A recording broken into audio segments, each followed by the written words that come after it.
I'm Miranda Paul. I'm from Wisconsin in the United States of America, and I'm a children's author as my work. I'm the author of One Plastic Bag, Isatou Ceesay, and the Recycling Women of the Gambia, a story about a Fairtrade producer in the Gambia, West Africa, that makes plastic bag purses out of recycled materials, especially plastic bags that have been picked up from the landscape.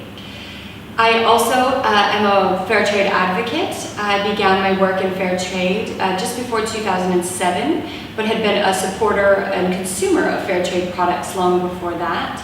My husband and I have been active in selling Fairtrade goods, importing Fairtrade goods, and advocating for producers' rights, as well as encouraging others to become supporters by buying Fairtrade products and awareness campaigns in schools and education for adults and children alike. I was brought here to speak at the Sharjah Children's Reading Festival, which has been going on from the 18th to the 28th of April 2018.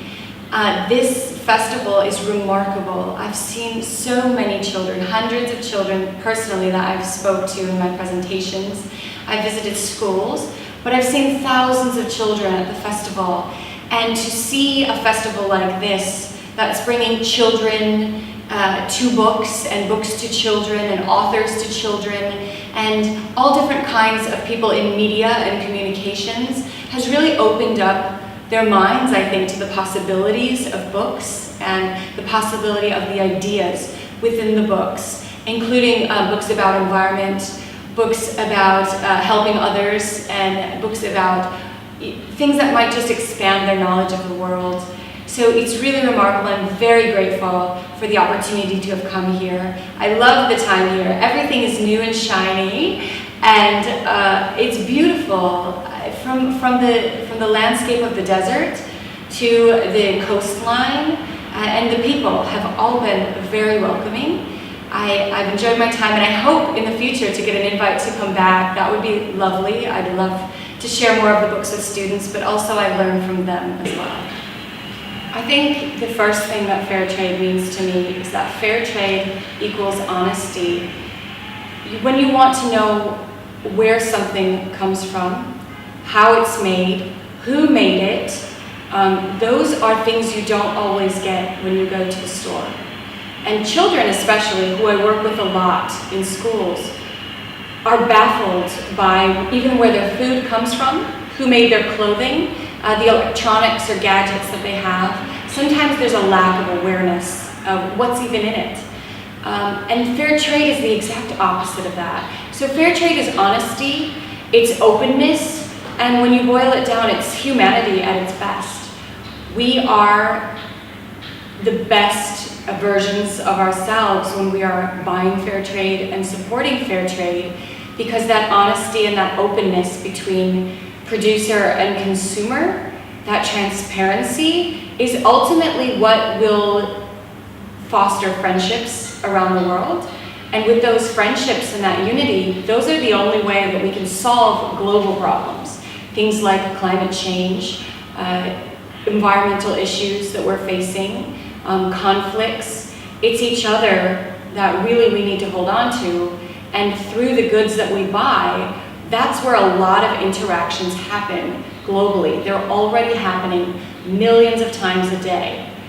If we made those connections or those interactions fair trade, even by a small percentage, the amount of knowledge and information that we have and that our children, who are the future generations, have, then we will have that knowledge to be able to work together, that feeling of friendship that we will want to partner together, and that when one person is hurting, the person in the power with the power or the privilege will be able to come to the aid, and vice versa, because that's the way that history works, is that one person might be suffering now in one corner of the world, but tomorrow it might be someone else.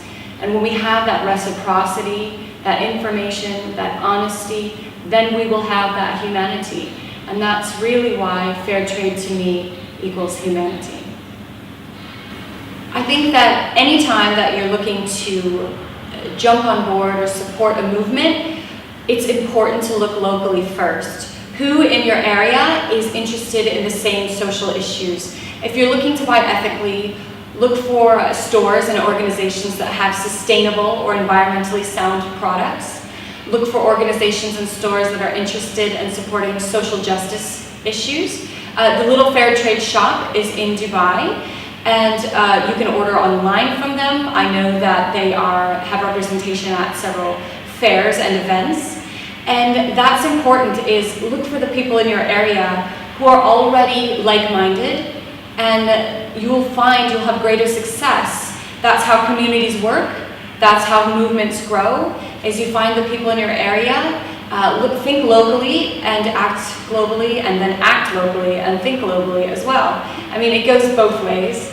So that would be my advice for anyone looking to start. Join it, and in long term, sustainably, in order to have those movements stay, is continue to be a supporter.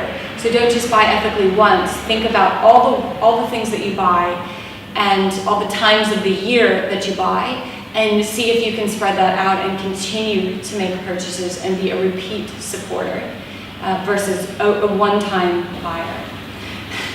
Sometimes I think I have the best job in the world.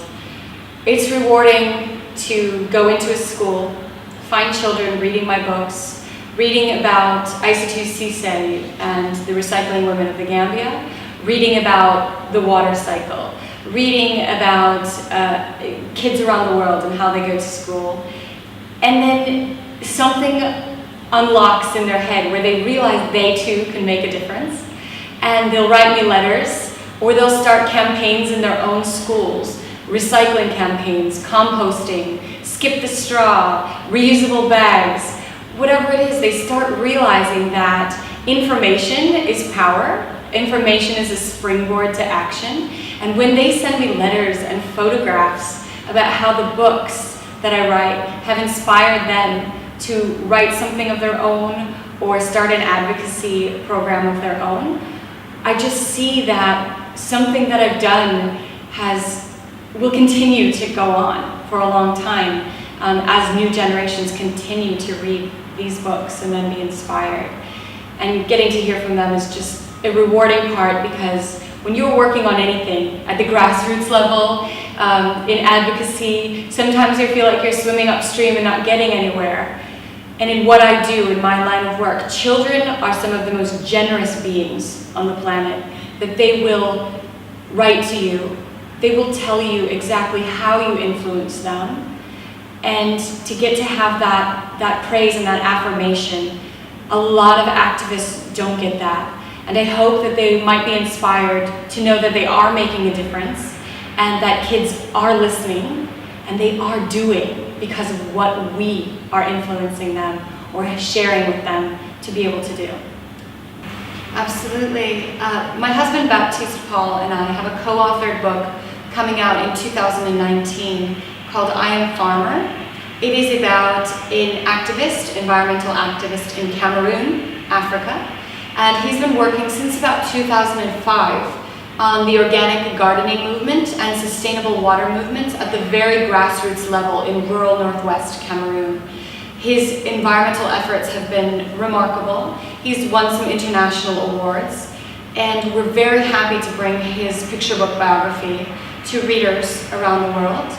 We are also doing more international school visits to shed light on these particular producers, especially in Africa and other countries in the world, so that children around the world, students, can learn about other places and also keep the environment at the forefront of their mind and their learning, because these are really issues that will face their generation, possibly even more remarkably than they face us now. And so it's important that they have stories at their level that are interesting to them, that also open up new worlds, new places, and new heroes that they can aspire and take inspiration from as well.